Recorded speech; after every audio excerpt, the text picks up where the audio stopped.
everyone, thanks again for coming back to the channel. So in my last video I mentioned that I was off to Wales. So the trip happened, took some photos which I will show you quickly.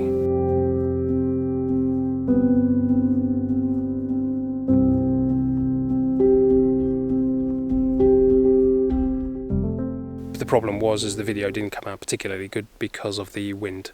So when I was around Rosilly, around Worm's Head, it was just so windy that you couldn't hear a thing I was saying. Because it's sunset, which arguably isn't a bad thing, but I thought instead of giving you a video that isn't particularly good, I would go out and do another one.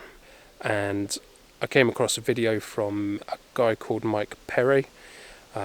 Sorry if I said your surname wrong, but I'll link him up in the corner, so go check him out.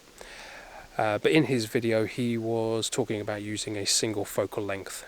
So at the end of his video he issued a bit of a challenge for everyone just to go out and give it a go themselves. So I thought, sounds like a good idea, so I've come out to the woods and I've only brought a 50mm lens and I'm just going to go out and see what I can get. So I'll take a wander around. As soon as I find a composition that I like, I will talk you through it. See you in a sec.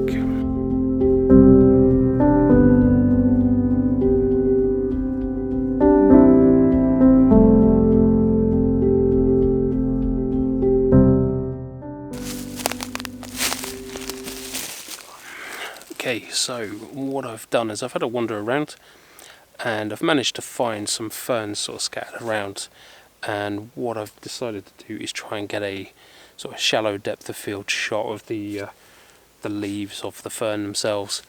So the good thing with this lens is that it's a 50mm 1.4, which means I can get that really shallow depth of field.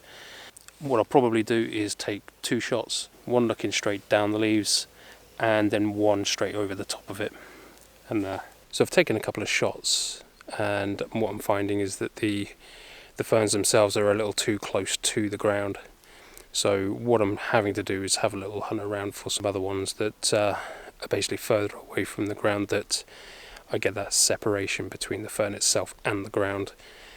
So I'll keep having a little look around. As soon as I find one, I'll come back to you.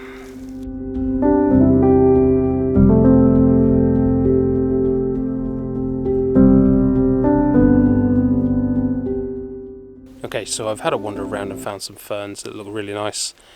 Some without any sort of damage or anything like that, so they look quite good. And what I'm finding is the shots that I'm taking of the top are looking really good. You get a nice sort of shallow depth of field between the leaves themselves and the background, which is what I was aiming for.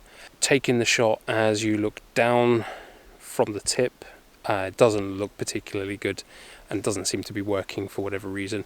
So what I thought was, instead I would go from the other angle, so I'm looking down towards the tip of the fern, and that seems to be looking a lot better. So I'll chuck those up on screen and let me know what you think. I think they've come out really nice.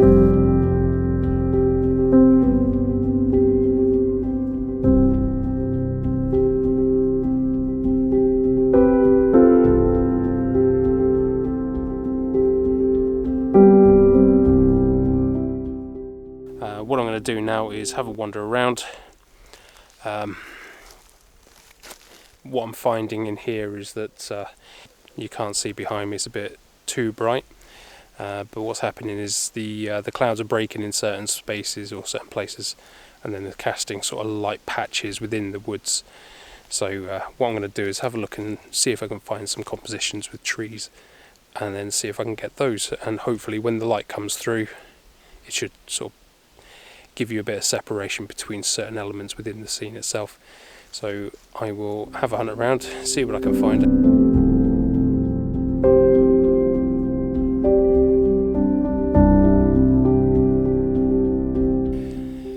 So I've had a wander around and I've managed to find a tree that's actually quite gnarly looking.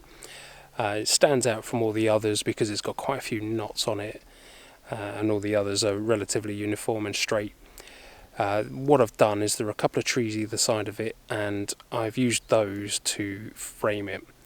And then the idea is every time the sun comes out, it casts a bit of light on the leaves, and then I take the shot.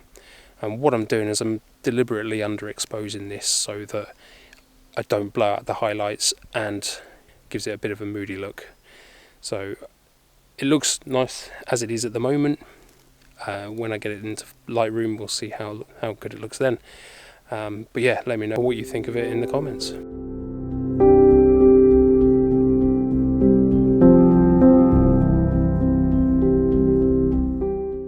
I've only come away with a few images, but I'm really pleased with the ones that I have, and I will definitely do it again. But I think what I'll probably do next time is try a different focal length as opposed to 50mm, and see how I fare with that. I'm going to call it a video. Feel free to comment down below and let me know what you think of the images. Give me a thumbs up if you like the video, and don't forget to subscribe, and I will catch you on the next one.